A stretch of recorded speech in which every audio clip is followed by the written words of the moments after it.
What happened to Sunday? No way, it was already Monday and time for my next training session.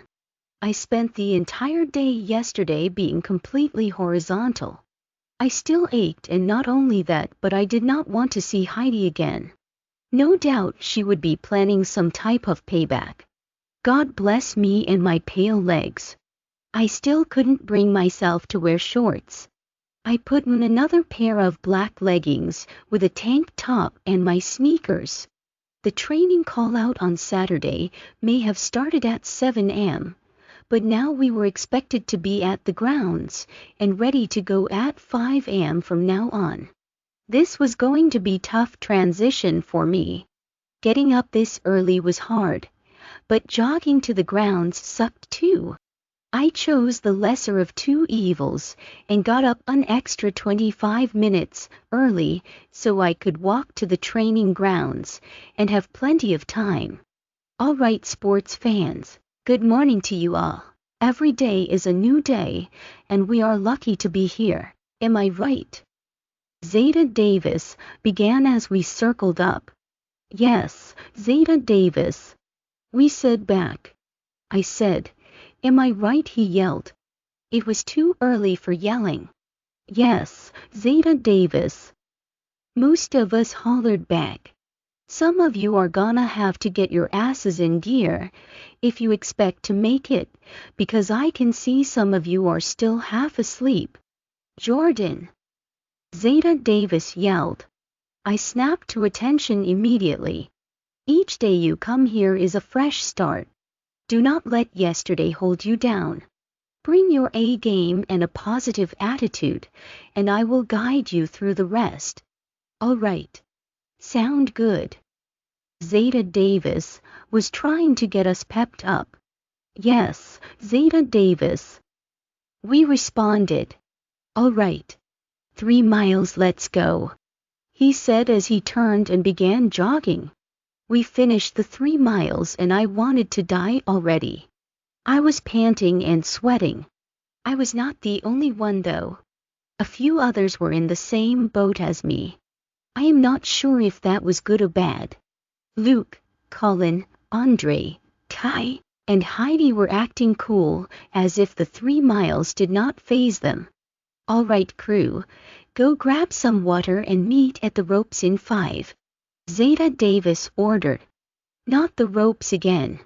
I walked over to my bag and grabbed my water. I drank about all of it, and then turned to head for the ropes. The thought of going home crossed my mind, but Davis telling my grandfather I quit in the middle of training seemed scarier than facing Heidi. You know the deal. First cadet to make it to the top and ring the bell wins. The first pair up is going to be Heidi, and Zeta Davis looked around. Oh God. Not me. Morris. Heidi and Morris, you're up. Colin and Jordan, you're on deck. Zeta Davis said. Did he really mean me and Colin? He didn't pair me up with Heidi, thank the moon goddess, but there is no way I could beat Colin in climbing up the rope. I mean, he was big and strong, and he probably climbed these ropes for fun. Did Davis think I needed a challenge since I beat Heidi? I thought it was obvious. I got to the top of the rope by sheer accident. I wouldn't even call it luck. The bell rang from above and Heidi won. Morris was uncomfortable fighting a girl and didn't really want to touch Heidi. It was hardly a contest because he just let her climb the rope, and he followed behind her. Morris, next time you have to put in some effort, Zeta Davis said. Yes, Zeta Davis. Morris replied. Okay, Jordan, Colin, you guys are up. I walked up near the rope, and then Colin joined me. He had a smile on his face. Ugh, why did I have to be paired with him? How you wanna do this, Jordan? Colin asked. What do you mean? I was confused. I mean, do you want me to give it to you the easy way, or the hard way? He said smugly. Luke and Roy snickered at his terrible pun. Hard. I blurted out before thinking. Fuck. Why did I say that? Let's do this then, he said. He thought he was hot stuff and now he had an audience. Colin grabbed the rope and leaped around in a half circle. He climbed up a few feet and began to spin around me. I was trying to grab the end of the rope, but he had put it in his mouth to carry as he climbed. No doubt, so I wouldn't have anything to grab. Clever. I jumped up at him and tried reaching for anything I could get a hold of. I managed to get a handful of his shorts. I began to pull on them in hopes he would come back down. He took the rope out of his mouth with one hand and held on to it. His shorts started coming down below his waist. I knew you saw something you liked the other day, Colin said. A bunch of oohs came from the crowd at his comment. I flushed red. He was talking about when I saw him naked in my backyard after the solstice. Oh my God. I needed to use this embarrassment as energy to climb. I reached up higher and grabbed more of his shorts. They were slipping down about as far as they could go without revealing anything. If you wanted to get in my pants, all you had to do was ask. Colin smirked. Okay, then come down here and let's talk about it. I tried to come up with something to say quickly and that's all I had. Give me a minute, babe, and I will be right down, he said. With that last comment, I yanked his shorts down past his ankles and off his body. Everything was out and on display. The shorts were the only thing I had to hang on to, so now I was standing on the ground. I twirled his shorts in one hand. If you want your shorts back, you better get down here, I said coyly. Keep them and enjoy the view, Colin quipped as he climbed the rope. Our audience oohed again and some clapped. I watched as Colin scaled the rope naked. He had a great body and it looked just like I remembered. All of it. I tried not to zone out and stare at his penis again, but I did. I don't know what is wrong with me. At least this time, he was busy climbing, so he didn't notice me checking him out. He rang the bell and slid part of the way down, and then jumped to the ground. His butt was facing us.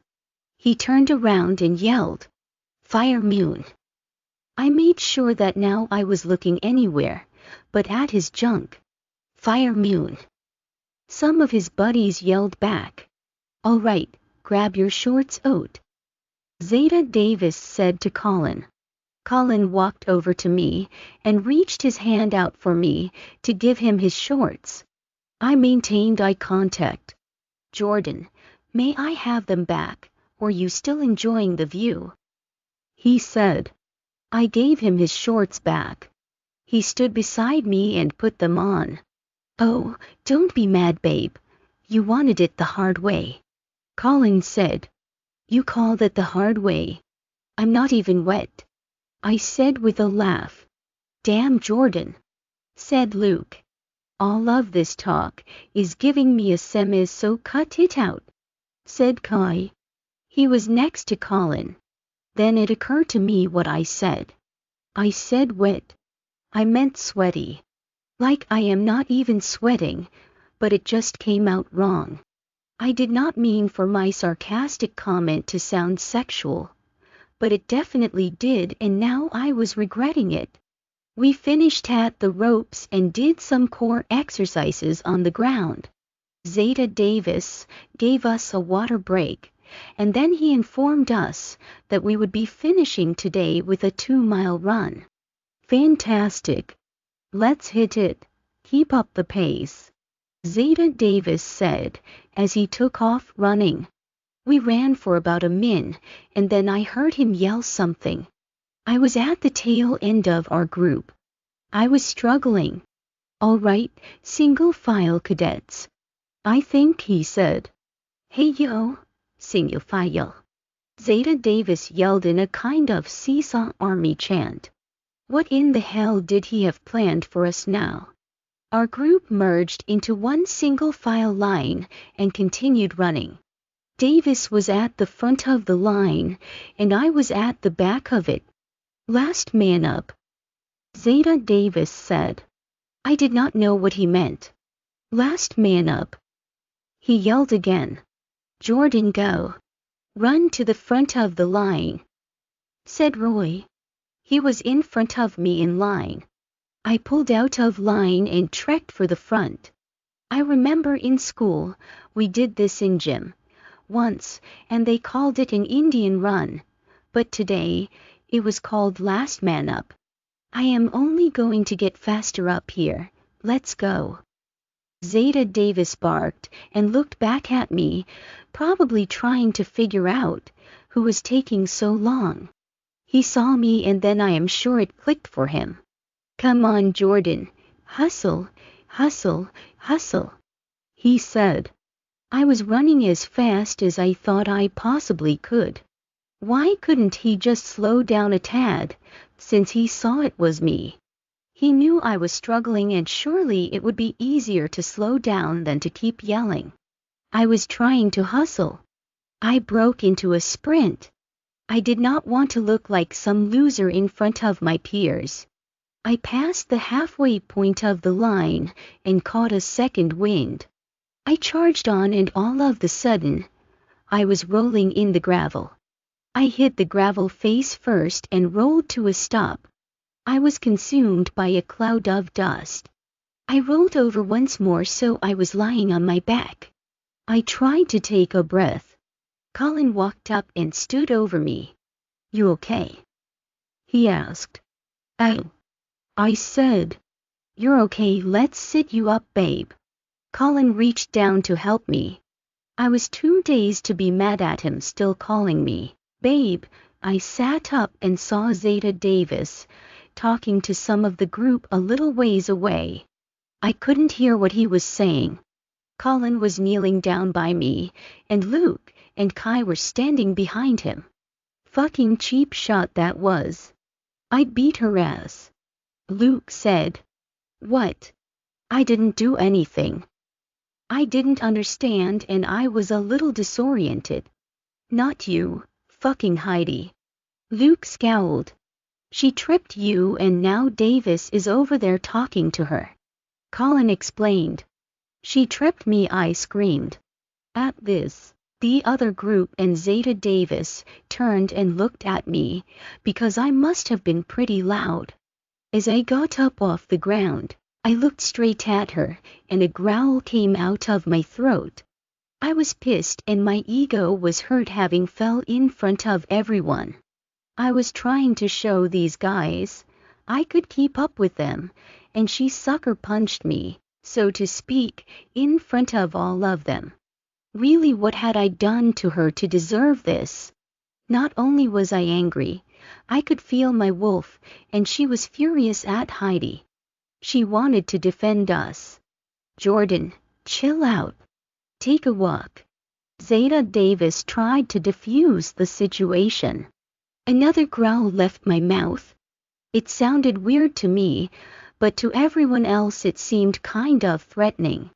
I went from walking to running at Heidi full speed. Before I reached her, I felt my body start to pulse with anger, and then I seemed to have blacked out. Jordan! Stop! Stand down! Zeta Davis was yelling at me. I realized I was in wolf form, and had what I only assume was Heidi's wolf pinned down by her neck. She was growling and whimpering as I clenched my teeth down a little harder. She was also trembling. Everything happened so fast. Now, I knew that I got so mad I shifted on my way over to confront Heidi. She shifted too, but she was apparently too slow. I got to her first and had her pinned before she could run off. Oh, my wolf had her pinned actually. Stand down, Jordan. Release Heidi. You do not want to hurt her. Zeta Davis said to me.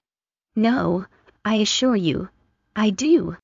I wasn't sure if I said that to myself, or if it was Breeze who said that to me.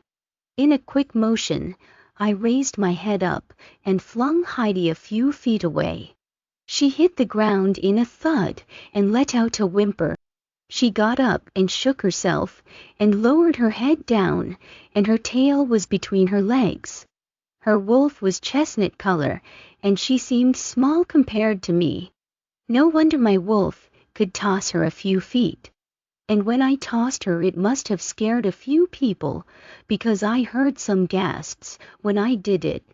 Well, my wolf was the one who decided to do it, I think. My wolf stood up proudly, tilted her head up, and let out a howl. She was amazing. Thank goodness I had her. All right. Now, that's enough. I'm calling it for today. I want to see you all here at 5 am sharp. Leave your egos at the door. I am building a team, not a pyramid. Is that understood? Zeta Davis said. Yes, Zeta Davis. Everyone who wasn't a wolf yelled back. Sure, today may have ended on a high note, but these past couple of days were brutal. I wasn't very good at handling change, and a lot was changing. I had been so preoccupied with everything that I hadn't had a chance to check in with Nikki's mom and see if she had heard anything. Then again, if she had heard something, she would have let me know. No use in calling her. I missed my friend. I wished he was here with me so bad. I decided to call him. The call went straight to voicemail.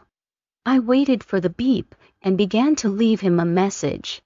Hey Nikki, I miss you. My voice cracked. I hope you're okay wherever you are. I want you to know I am really sorry. I was silent for a minute. Oh, well, hey, I shifted at the solstice, and it went fine like you said it would, and my gramps signed me up for training, and it's killing me. I tried to sound happy, but it wasn't working.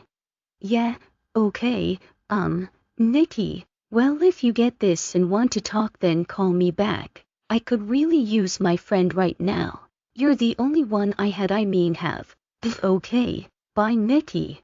I had a lump in my throat. Big tears formed in my eyes. I cried myself to sleep that night. Ever since I pinned Heidi down, she has backed off of me. I wouldn't say we are friends, but we tolerate each other at training.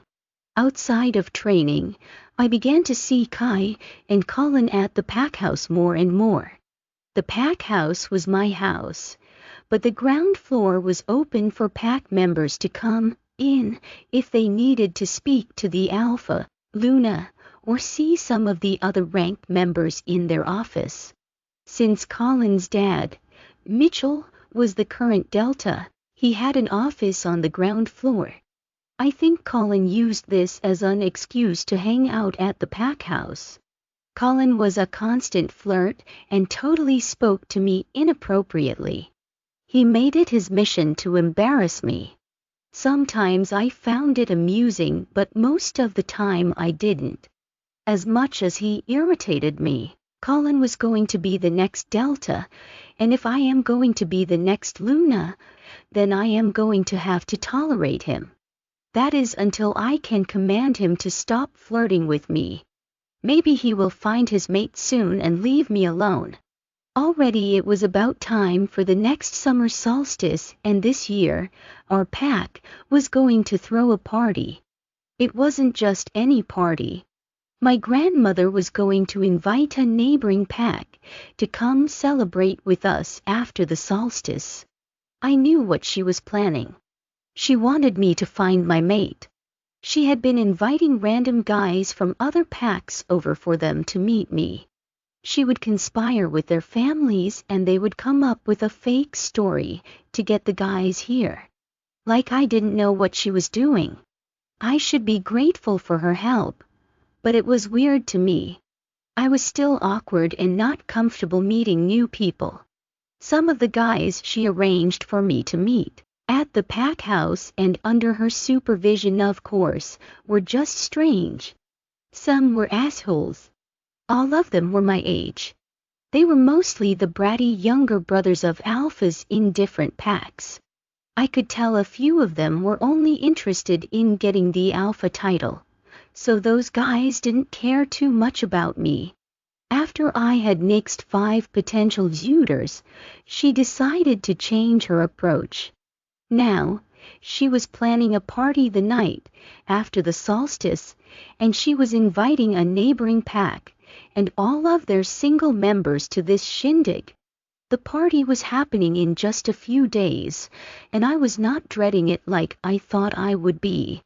Yes, it would be a large crowd of people, but at least I could duck out there if I needed to and no one would notice. Jordan, do you have your outfit picked out yet? It's a semi-formal party, so no jeans. You need to wear a dress and heels. She snapped. I know she was doing this for my own good. I will go find something upstairs. I went to my room. The nice thing about a year of physical training aside from toning up was that I was outside a lot. My legs were not pale anymore. I quickly saw the benefit of wearing shorts and a tank top to training, and now I had a nice bronze glow. I guess I could wear a dress. I still preferred pants, but it wasn't worth the effort of trying to argue. I settled on a short lavender dress. It was hugged at my waist, but was flowy from there down. It had sheer sleeves that flowed on my shoulders too. It looked good on me with my tanned skin and wavy golden brown hair. Deciding that I looked as good as I was going to look for tonight, I headed downstairs. Who is ready to get fucked up? Oh shit, sorry, Alpha. I apologize. Just a wee bit excited for tonight, said Kai as he walked into the den of the pack house. We plan to meet there and go to the party together. My grandfather was just coming over to remind us that we needed to maintain a good image tonight when Kai and Colin burst in. My grandfather gave Kai a stern look. Kai, you will not embarrass yourself or the pack tonight, is that understood? Yes, Alpha Cross. Kai responded to my grandfather. None of you will be drinking alcohol at the party. Yes, Alpha. We said together. At the house, it was me, Heidi, Colin, Kai, and we were waiting for Luke. I still wasn't a big fan of Luke, but he hadn't been that much of a jerk recently, and Colin convinced me to let him ride with us. Colin, Luke and Kai were really good friends now, and they always tried to include Heidi and I. It was a weird group, but I didn't have anyone else asking me to hang out with them. Kai is an Omega technically.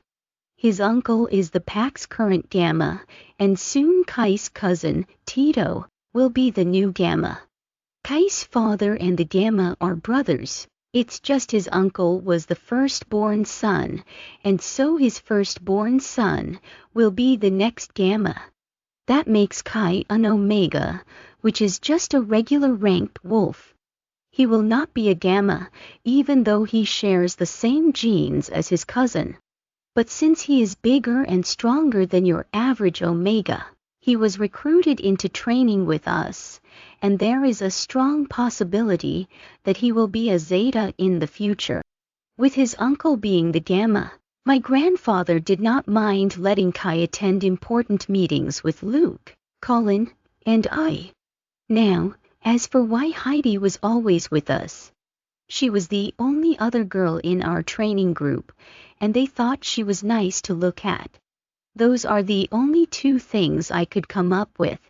Maybe one of them had a crush on her, but I wasn't sure who it was. Heidi and I could tolerate one another and make small talk. That was good enough for me. The 5 of us rode in an SUV that was driven by an employee of my grandfather's. At least I would not be sweating by the time I got to the party this way. As we got closer to the party, I noticed my grandmother had arranged huge white tent this time. Now, I get why she was calling it semi-formal. It was definitely a classier event than what we have had in the past, and there was also a lot more people here. The pack she invited must have been close to same size as ours, if not larger for them to have this many young singles. What pack is here? Does anyone know? Heidi asked aloud in the car. Nope, said Colin. I don't know. I said. No, said Kai. I heard it was the Hellhounds, said the driver. The car went quiet. Everyone looked up at the driver. I heard Colin try to speak, but he changed his mind because he didn't talk. Then Luke spoke. The Hellhounds. That can't be right, they wouldn't invite them here. That is just what I heard, sir, said the driver. Well then pull the car over, I am getting out and going home, said Heidi. She was not joking. I still believed her to be somewhat of a fearless person, and this had her unnerved. The driver stopped the car and unlocked the doors. Heidi hopped outside without another word and shut the door. Jordan, why did your grandparents invite the Hellhounds? Kai asked me. I didn't know that was the pack they invited. I don't know, I stammered. Well, fuck, Colin said. Guys, why is everyone freaking out? You're starting to make me nervous. Because Jordan, it's the fucking Hellhounds, Kai said to me. Okay, I didn't know they were our enemy, sorry. I was just trying to figure out why Heidi ditched us, and why you're all nervous. I said. I just know that one time my dad told me the Hellhounds are bad news, but don't tell your grandfather I said that maybe he doesn't think they are, said Luke. Why are they bad news? I asked, of course. I don't know, Luke replied. I heard that they are different than other wolves.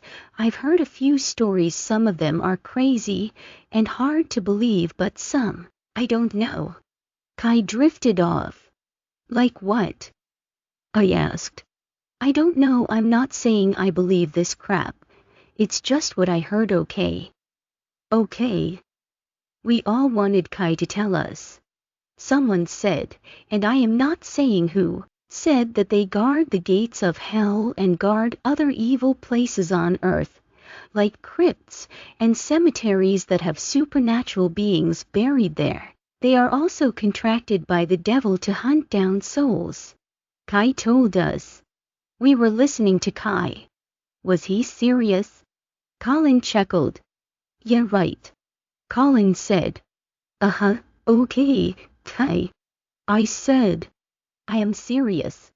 They said Hellhounds almost always have black fur and red eyes. They are all faster and stronger than your average wolf. When they shift, they give off a bad smell, like burnt hair and flesh. If you stare them in the eyes too long, you will be cursed. If you hear them howl and their shriek pierces your body, you know that your soul is being taken, and you will soon die. They say Hellhounds escaped from the underworld. They're an evil, said Kai. What the fuck? I don't know why everyone thought this was funny to joke about. I had to go mingle with some of the men from this pack, and I did not need added anxiety. When Kai got done telling his little story, we were silent. I did not believe him and I was frustrated. I wanted to know the real reason Heidi wigged out on us. I mean, with how my dad talked about them, I believe it, they are bad. Luke said. Oh, come on. Red eyes that kill you if you stare too long.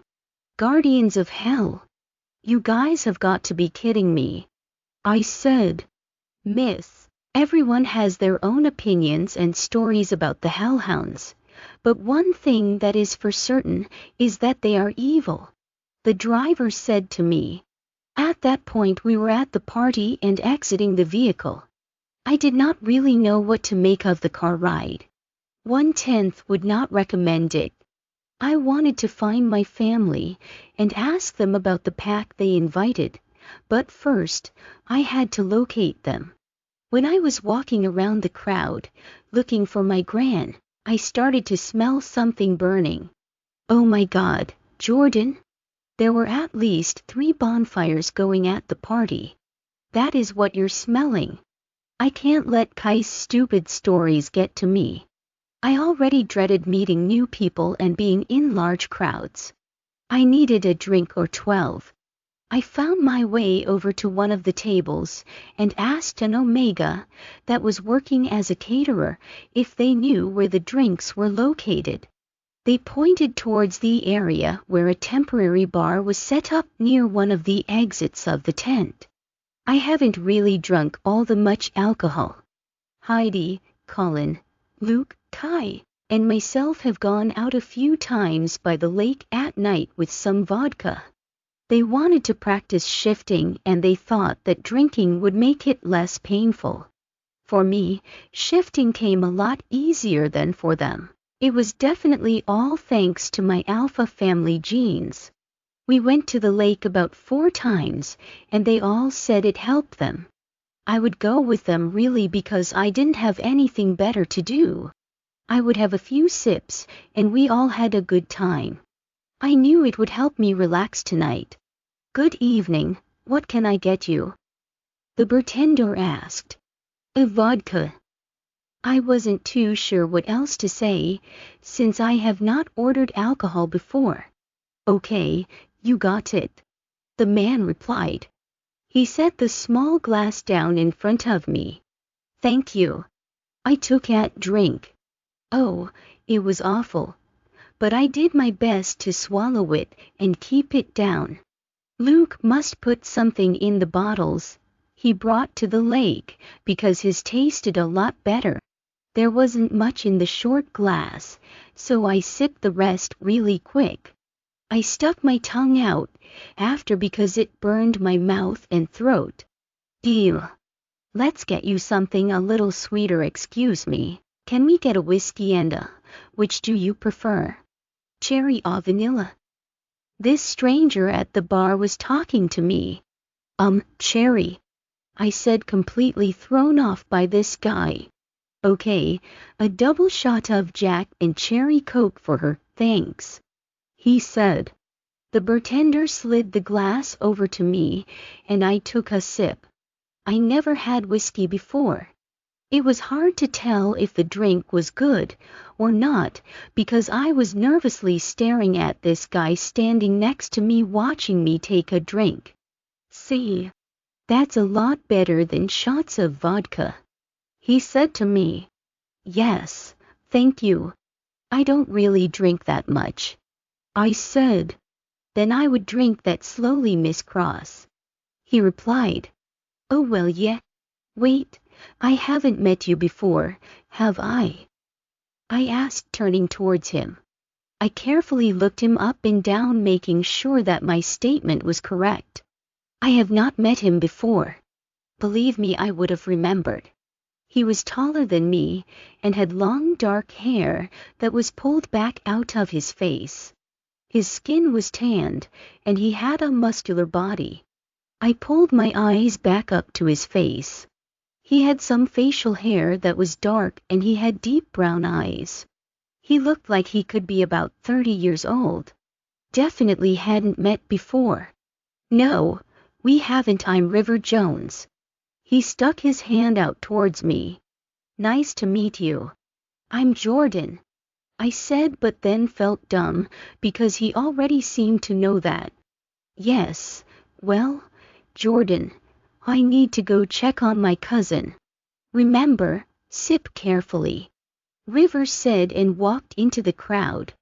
I finished the drink and continued my search for my grandmother. There was music playing. A group of people were dancing and some standing around mingling. There were tables set up so the guests could sit down to eat and chat as well.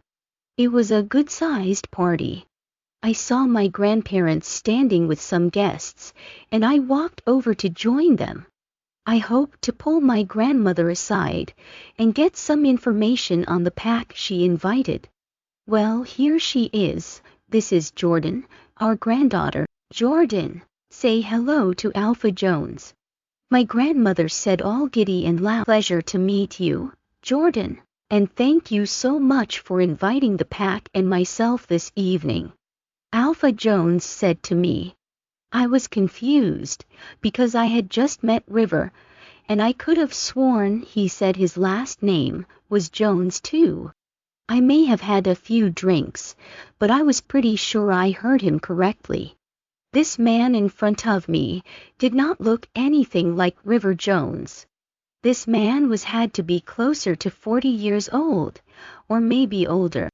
He was tall and muscular, but had light brown hair mixed with a hint of gray. It was cut short on the sides and fluffed on top. Even though he was tall and muscular, he was still on the thin side. Lean, I would say. This is Alpha Bashir Jones. He is the alpha of the Hellhound pack. My gran said. The Hellhounds? Is that really who you invited? I asked her. I didn't care about asking her in front of him, and a couple of his friends. I wanted some answers. The whiskey and vodka were starting to take effect, and I was becoming a braver. Do you know anything about them? They have a bad reputation. Why did you invite them?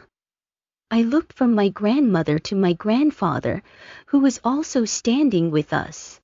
If I may, Jordan, why don't we take a walk, and you can ask me anything you'd like about my pack? Alpha Bashir said. Now, it all started to click. My grandparents brought in this man for me to meet. They wanted me to meet him. A 40-something-year-old man, who was old enough to be my father. He is a single alpha. I had no idea that they were getting that desperate. What the fuck was going on? No, actually, you know what? I'm good. I turned and stomped away. I heard my gran say something after me, but I didn't care. I didn't want to be rude to that man, and I should have been even more behaved given the fact he is an alpha. The alcohol was fueling my anger by this time, so rational thinking was out the window. I walked to the tent past the bar, but I stopped and turned on my heels back to the bar. I needed another drink. Jack and Coke, please. Oh, cherry Coke, please. I said to the only reliable person here tonight, the bartender. I took my glass to go this time, and walked into the night air, and away from the party. I sat at a picnic table, by a tree, and began to take a drink. I probably should have grabbed something to snack on, but I did not want to go back to the party. I heard someone walking towards me. I couldn't make out who it was until they were sitting across from me. It was River. Hitting it hard tonight, are we? River asked, and I did not respond. Can I get you another one then? Sure. I answered. River came back with 2 glasses. He had one for him and one for me. This would be my 4th cup of alcohol. After this, I should probably mosey on home back to the pack house, but I stayed there talking with this mysterious man. I woke up with a pounding headache. I thought I werewolves healed quickly. I must have had a lot to drink. The events from the night before were a little foggy. I remember riding in the car, and then drinking at the bar with River. That was about it. I opened my eyes and I panicked. I was not at home in my room. I didn't know where I was. I jumped out of the huge bed and began to look around. It was a bedroom, but not one that was located in my house. I looked for my phone and couldn't find it. Your phone is charging on the other nightstand. I plugged it in for you. How are you feeling? River asked. Where am I? Did I sleep here with you? I was alarmed. No, you slept alone. He said. We are at my house. I tried to take you home, but you said you didn't want to go home, so I brought you here to sleep it off, and figured I would drive you home this morning. Oh my God. I have to go home.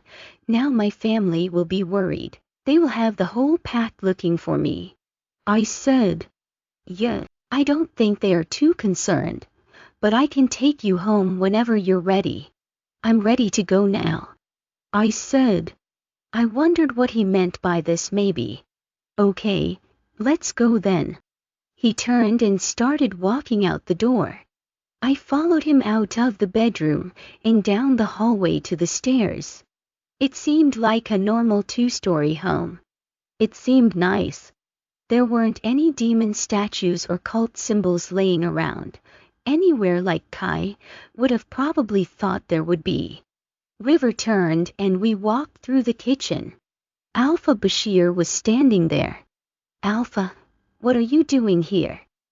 River asked. I just wanted to come over and apologize to Miss Cross for anything I may have said last night. It was not my intention to offend you. Alpha Bashir said. I could tell his body was rigid. He hadn't stopped glaring at River. Okay, she has asked for me to drive her home. River told him. Well, perhaps I can have a chat with her before you depart. He asked, turning to me. Sure, I said. River showed me to a seat, and he left me alone in the kitchen with Bashir. I was trying to recall our conversation last night, but I couldn't remember much. I just wanted to go home and get away from these people. The only thing I had to go off of was what Kai and Luke said in the car last night. This pack was up to no good, and I did not want to be around them. Good morning. He spoke. Good morning. I said back to him. No doubt you felt uncomfortable last night when we were introduced and probably a little bombarded. I apologize, as it was not my intent to make you feel this way. I think it would be best if I cleared the air, so we are both on the same page, because after last night, it seemed you weren't entirely informed of the situation. He paused. You think I'm unaware of my situation? I said in a snap, but he cut me off. Jordan, I'm going to speak frankly with you. Your family is in a less than desirable position. You are the only heir to the pack, but you are female. Unfortunately, you aren't lucky enough to have any male cousins or other male family members that have alpha blood to take over the leadership of Fire Moon. Bashir spoke. I have a son that is 18 and will take over for me.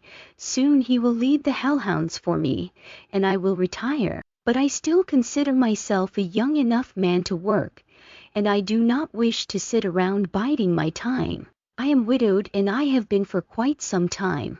Your family invited me last night to meet you. Now, I know it's not an ideal situation, but I was willing to come and meet you. I was perturbed by what he was insinuating. My gran expected me to marry a guy twice my age. Alpha Bashir was not unattractive, but I hadn't really taken a moment to really look at him from head to toe.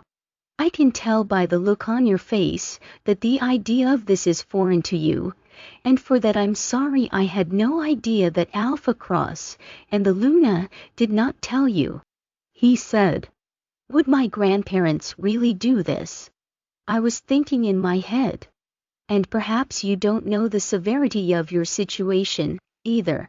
If you do not find a mate, or marry someone with alpha blood to lead your pack, then your pack will be without an alpha. Do you know what that means, Jordan? I continued staring at him, listening intently. Every pack will try to take control of Fire Moon and merge it with their own to grow in numbers. Your pack will be under attack as other packs fight for control of it. He said, looking me in the eyes. I have to go home now, please. It was the only thing I could say. To me, Alpha Bashir was a stranger. Maybe he wanted a young and impressionable wife, or maybe he was telling the truth and trying to help me. I had to leave now. I had to get answers from my family. Bashir tried to talk me into staying and finishing our chat, but I wanted to leave immediately. I could tell he had more to say, but he was also trying to get information from me. I started getting frustrated, and that's when he told River to get me home. I know you think we are an evil gang, but there's more to it than that, River said as he drove. Funny you didn't try to deny being evil, I said to him. I can't, you wouldn't believe me anyway. River, listen, thank you for the drinks and for looking after me, I think, but I've never done anything like this and I have a terrible headache, and just want to get home now. Right, I'm surprised you remember my name. You drank a lot. When we were sitting outside under that tree you kept trying to make out with me. That's when I knew it was time to get you home. River snickered. I did what? I exclaimed. You kept asking me if I was in a biker gang, and then tried to shove your tongue down my throat. I'm so sorry, really. I was embarrassed. I have a feeling it won't be the last time it happens. Well, he was confident, or was he being cocky? Unless he didn't mean it would happen again with me. I was really curious, though, if we kissed or not. If I was that far gone, then it probably wasn't a pretty sight. I was starting to blush with him talking like this. Shit. Act cool. What did Bashir want? He asked me while he continued to drive. You and him have the same last name, right? I said, totally avoiding his question and cutting him off. Yes, he said. Is he your brother? I wanted to know. No, he is my cousin. His dad is my dad's older brother. Oh, I said. He wants to marry me because my pack is desperate for an alpha. I am surprised I said it so bluntly. River did not respond to what I said. He kept driving. I haven't been off the reservation very many times in my life. I was starting to wonder how long of a drive it was going to be until I got home. The silence was becoming awkward now. River obviously knew about his cousin's plan. I bet Bashir finding me at River's house this morning didn't make me look like future wife material. Already banging his cousin. Even though nothing happened. How long until we get there? I asked River. About 45 minutes. He said. You thought it would be a good idea to take me home with you instead of 10 minutes to my own home. Didn't you think driving me home this morning would be a little inconvenient? I asked. Bash said if you wanted to come with us then you could come. You were upset and drunk and mad at your family. River replied. Oh, Bob said I could come. I get it now, trying to swoop in on an easy opportunity. I said sarcastically. That is not the case at all, Jordan. Before you throw shade at him, why don't you ask your family why they invited us in the first place? River was irritated. Oh, believe me, I am going to. Like hell, I will agree to some arranged marriage, and to a man that is 20 years older than me. I shouted back. You think Bash wants this? He is doing your granddad a favor. He's doing your whole fucking pack a favor, Jordan. He shouted. What? River was making zero sense.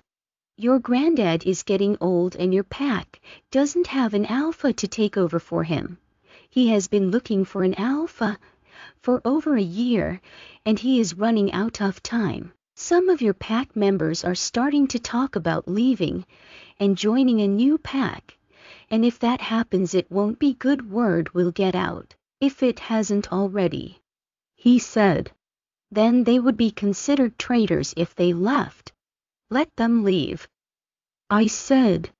No, they would be smart in getting out while they still can, leaving before another pack attacks and tries to claim Fire Moon. If another pack invades and is successful, then you would be forced to submit to them, and they would be in charge. Not all packs are friendly, some are evil, you know, he said and looked over at me. Like you. That won't happen. My grandfather would never let it. That is why he called Bash. The pressure to find an alpha is heating up, and he reached out to our alpha, who is soon retiring. His son is ready to take over as alpha any day now, and your granddad knew that and asked for his help. It is not a perfect solution, but it's a lot better than the alternative. I kept listening to him. Bash had a mate and she died 5 years ago. He has never been interested in anyone else. When Alpha Cross contacted Bash asking if he knew of any potential alphas that he could introduce to his granddaughter, Bash only knew of his son. But his son can't leave, because then the Who would lead the Hellhounds later. Realizing how desperate your granddad and your pack was, Bash said he would offer to meet you, and not because he is some weirdo interested in younger women, like you are saying. He offered because he owes Alpha Cross a favor, a big favor. Why does he owe him a favor? I asked. When Bash's mate died, our pack was under attack. Another pack wanted to take over the Hellhounds and merge our numbers. It was bad. His wife was kidnapped and held hostage. That pack's alpha tortured Bash's wife, our pack's Luna, and wanted Bash to surrender to him. Your granddad offered to help. Bash agreed to submit to the other pack and set up a truce. That created a diversion while your granddad and some of his men snuck in and got our Luna back. They brought her back to our land and then Bash attacked them instead of surrendering. The other pack retreated and gave up with their plans. He continued. Oh my God, how awful. I can't believe I didn't know any of this. His wife was in real bad shape, but at least she got to come home and be with her mate and children before she passed. That was all thanks to your granddad and your pack for getting her back. No other packs offered to help us. The Hellhounds out, but your granddad did, and now Bash has the chance to return the favor. River finished. That is so sad. I had no idea about any of this. I'm sorry, I said to him. It is what it is. Bash is just offering his help. He really is a good guy. Hellhound aside, when he met you last night, it was clear your family did not tell you about us or their plan. Maybe your family didn't want to pressure you into liking him, or something, I don't know, but from what I have heard the pressure is heating up. He said. If he married me then he wouldn't be a Hellhound anymore, though he would have to give them up. I said. He would not be part of our pack anymore. He would have to pledge his allegiance to Fire Moon, but he would still be a Hellhound. Bashir is actually a good guy.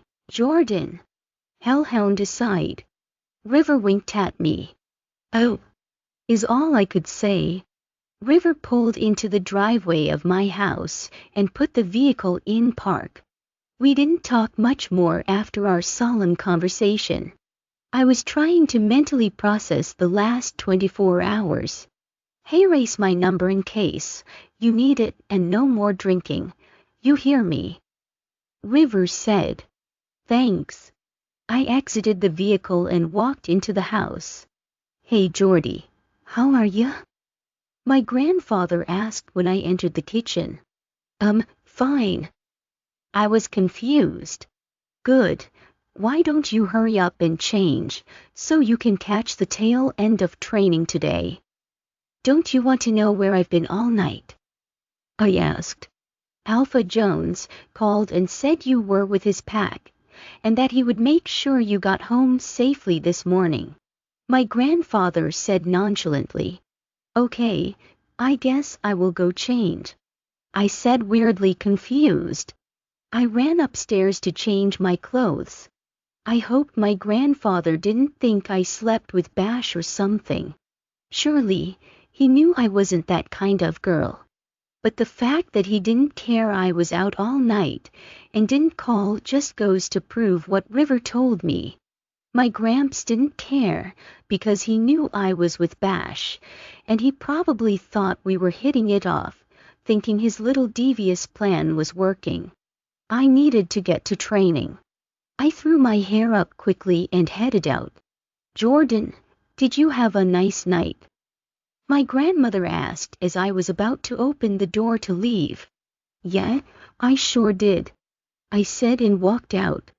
If they were going to hide things from me, then I was going to serve it back to them. At least until I found a good time to confront them about everything. I wish they would have just been honest with me. Maybe they were trying to protect me. Alight. Let's finish today off with a 3-mile jog to the lake and back. Let's hit it, crew. Fall out.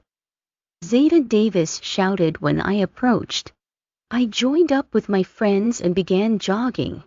I was still feeling sick from the night before. This must be a hangover. Maybe I could sweat it out and then rehydrate.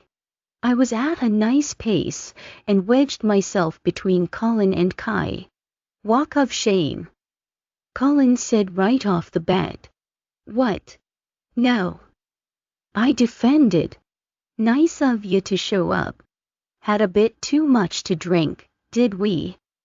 Kai teased. Yeah, never again. I said. Huh, I say that every time. Kai said as we jogged. I heard you spent the night off the Pack territory, Jordan. Colin said not quietly. Who told you that? I asked Colin. She's not denying it, Colin. Kai snickered. Whatever, you two are just jealous. I said to them and picked up my pace. Guilty as charged. Colin shouted. I jogged up to Heidi and stayed in line with her. I forgot about her leaving us in the car last night until now. She probably didn't want to talk. That was fine with me because I had enough going through my mind. I just wanted to finish this run. Everyone is saying you hooked up with a hellhound last night, Heidi said. I didn't. I responded. Then why are they saying it? I don't know. Maybe they should mind their own business. I snapped. I went to your house to walk with you to training, and you weren't there. Marie said that you wouldn't be home until later. Where were you? Heidi asked. I got drunk and went home with some guy, but nothing happened. We didn't have sex or anything. Then he brought me home this morning. Okay. I told her even though I didn't owe her an explanation. Some guy? You mean a hellhound? She asked like she was judging me. Yeah, okay. A big scary evil hellhound. I was mad. Wow, so it's like that. Fuck off. Heidi said and ran faster. I didn't try to catch up to her. I just kept jogging. I wanted to go home. I needed a shower and some sleep. I didn't need a million questions right now. If anything, I was the one who should be asking for answers. I had so much to figure out. We jogged to the lake and back to the training grounds. Some of the guys heard Heidi and I yelling at each other, so they left me alone. If they knew about last night, then I am sure the rest of the pack knew by now. Zeta Davis dismissed us, and I walked home alone. Luke, I know you're just here to spy for your dad. I'm not an idiot. Go away, I said as I was shutting the door in his face. Jordan, I really just want to hang out, Luke said. Sure, you do. I'm not buying it. I closed the door. In the last few weeks, Luke has been abnormally friendly towards me. I knew he was put up to it by someone, and it was probably his dad or my grandfather. I kept to myself most of the time since the solstice party. I decided not to ask my grandparents about the hellhounds or Bash for now. I didn't really talk to anyone except River. We would talk on the phone once or twice a week. I knew anything I told him, he was more than likely telling Bash, but I didn't think he would tell my grandparents. The talks weren't very long. He would ask what I was planning on doing regarding the future of my pack, and if I made any decisions. The answer was always a negative. Then River would ask me if I had any news. He would tell me any news he heard about Fire Moon from the outside. There wasn't much to say, but at least, if I needed to vent then I could to him. It was another typical weeknight when I called him. It's been about a week since we last spoke. I didn't have anything specific in mind. The phone rang and went to voicemail. I hung up. Then he called me right back. Hey, sorry I didn't answer. River spoke. No big deal. Just bored and wanted to see if you heard anything new.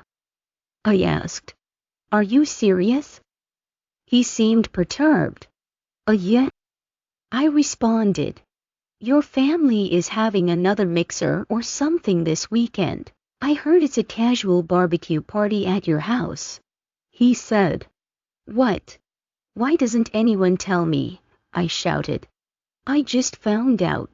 He said. That's kind of short notice for you guys, isn't it? I huffed. The Hellhounds weren't invited, Jordan. It's another pack. What? Who? I exclaimed. Can we meet? I don't want to talk about this over the phone. We're close by. Bash wants to talk to you too. It's urgent. Let's meet. Where can we meet? He asked. I don't know, River. I can't drive. I said. No, shift and come meet us. We are already on our way. Tell me where to meet you. He said. We can meet by the river in Salem City. Meet me north of the Waterway Locks. I said and hung up. I have never left our land as a wolf. The locks were a good distance away too. That was the only secluded place I could think of besides our reservation. I grabbed a bag to sling over my neck to carry my clothes, and then I snuck out. In all honesty, I probably could have just waltzed out the door and told my grandparents I was going to go party with Bash, and they wouldn't have said a word. But River said we needed to meet, and I took that as this was some type of covert mission. I snuck out a side exit of one of the reservation gates. No one noticed me. I made my way to the woods that I would follow the entire way to the Salem City Locks. That way I would be hidden and not a wolf running out in the open. It was still dangerous to be off of the reservation. I took my clothes off and put them in the satchel. I threw the strap over my neck and then shifted into my wolf. Hopefully my bag would stay put and I could have my clothes when I met up with River and Bash. I was proud of my plan. My wolf took off running. She knew where we were going. This distance was nothing for her. I could tell she was thrilled to have a task. When we started getting closer, she caught scent of something. It must be River and Bash. She followed it, and as we got closer the smell got fouler. It smelled like burning flesh. Oh my God. They were really hellhounds. Kai was right. My wolf went towards the smell until we met up with them. When I saw them I was taken aback. They were big and snarly. They had black mangy fur, and their ears were small for their size. They both smelled like they were on fire, but there weren't any flames. And their eyes, they were blood red, and I could see them glow in the moonlight. I was a little scared, but my wolf was not nervous in the slightest. She was the same size as them. I assume Bash was the wolf on the right, because he was a tad bigger than River and myself, but not by much at all. They looked every bit of the word evil. We can communicate telepathically, or we can talk in person if you prefer, Jordan. Bash said, but not out loud. He used his alpha werewolf telepathy. "Whoa, I can hear you," I said back. "Yes, and we can hear you," River said. "Wait, River. How can I hear you? I also have alpha blood, remember?" he stated. "Wolves with alpha blood can communicate with other wolves of alpha blood, even if they're from differing packs." "Let's just talk in person," Bash said. They shifted and I stood there. I wanted to go behind a tree or bush so I could throw on my clothes. My wolf was fighting with me. She wanted to shift right here in the open. "No. Don't you dare," I said to her, and then she bowed down to shift. "Damn it," I said, and I realized I was back to my human self. "What?" Bash and River both asked in sync. "Never mind. I just do. What did you need to tell me?" I asked. It was dark outside, but I was still aware they were naked. I tried to move my satchel to cover my lower half, but then I realized my top half was exposed.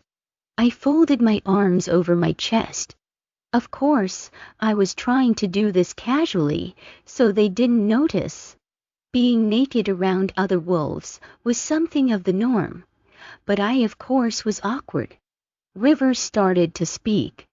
"Your grandfather is inviting the Wild Wind pack over to your home this weekend. That is the pack that attacked the Hellhounds 5 years ago," River said. "It is not led by the same alpha I fought. He died and now his miserable offspring run the pack. Eric, his son, is finally alpha. His father wouldn't ever give up his title to Eric. And then, finally the old guy croaked, and Eric took over." Bash said. "Why would your family invite them? That is disrespectful. Bash offered his life to them, and they are inviting our enemy to come court you too." River was agitated. "I had no idea. I told you on the phone that no one tells me anything." I shouted. "Eric does not have a Luna. He is a sadist and everyone knows it. Or at least I thought everyone knew. Why would your grandfather want you to marry him?" River asked. "I don't know. I wish I did. This is all too overwhelming." I was at my wit's end. "Jordan, take a deep breath. There is more to this than what we know so far, and you need to find out what's going on. Eric waited a long time to be alpha, and I don't see him giving it up. Things aren't adding up. Figure out what you can. You can do this. Do not trust Eric Darrow, or anyone from Wild Wind. Do you understand? I have seen the vile things they can do, and I would not want anything like that to happen to you." Bash said. "Okay," I said to Bash. He was right about the fact that it didn't make sense. If Eric was already the alpha of Wild Wind, then why was he interested in me? I couldn't leave my pack, Fire Moon. I'm not saying you have to trust us, or even like us, but please don't trust them." Bash spoke and stepped into the light a bit more to make eye contact. "But I do trust you. You are the only ones that have been honest with me," I said. I felt the honesty whine in my voice. Not many people back home were honest with me, and it was wearing on me. River and Bash had quickly become people I thought I could trust. After all, they hadn't given me a reason not to. "Well, in that case, promise me you will try to stay safe." Bash reached out his hand towards me. I looked down at his hand, and then couldn't help but glance down lower, past his waist. Down past his abs, I saw his penis. It was dark outside, but with my wolf vision, I could still see, and it was large. It was larger than Colin's. You know, the only other penis I have seen. I could feel my face heat up, and then I went back to looking at his hand. Fuck, I had been staring too long again. He just had his hand reached out waiting for me to promise to stay out of trouble, and here I am gawking at his penis. I went to shake his hand, and quickly realized I would have to unfold my arms that were covering my boobs. I did not want to seem like an immature little girl, or some old prude, so I shook his hand. I didn't have a bad set of breasts. I shouldn't be embarrassed. I will, thanks, I said. And no drinking at that party, ya hear? You have no business going home with those assholes, River said as he stepped forward next to Bash. Okay, got it, I said. Lord have mercy, I could see them both now. Maybe I judged them a little too early. In the moonlight, they were not the creepy older guys I thought they were before. I don't even know why I thought 30 or 40 for that matter was old. Both River and Bash had perfectly sculpted bodies. I didn't know which one to look at. My mouth began to water when Bash cleared his throat to get my attention. My face was now on fire with embarrassment. We better head back, Bash. We got her all hot and bothered. Goodbye, Jordan, River said, and they turned back into the woods before I got a real good look at River. He was right though. I was glad we were done talking, because I was going to have a hard time focusing with them standing there much longer. I really needed to get it over with, have sex with someone, and maybe I would not be so awkward anymore. I was beginning to think I would remain a virgin forever. I shifted back into my wolf and started home. I couldn't stop thinking about Bash and River being naked. Of all the things I could do with them. With their dicks. Penis. Dick. Whatever you want to call it. Oh, the things I would do. I actually don't know what I could do, but I would make something up. I was zoning out as my wolf made her way home. Like what? Someone said. I skidded to a halt and froze. My wolf perked her head and listened for something and didn't hear anything. The voice sounded like it was River. Who said that? River, I said in my head. You're not that far away from us yet, Jordan. Try to contain your thoughts for now. That time it was Bash. Unless you wanted us to hear you, River touted. Oh my God. I was mortified. Beyond mortified. My own personal thoughts were just broadcasted to both River and Bash. Fuck me. They heard me talking about their penises and all of it. I don't know how I was going to ever face them again. I got home and shifted really quick. I was so ready to go to bed. After training tomorrow morning, I would ask my grandparents about this weekend. I would see if I could find anything out about the other pack.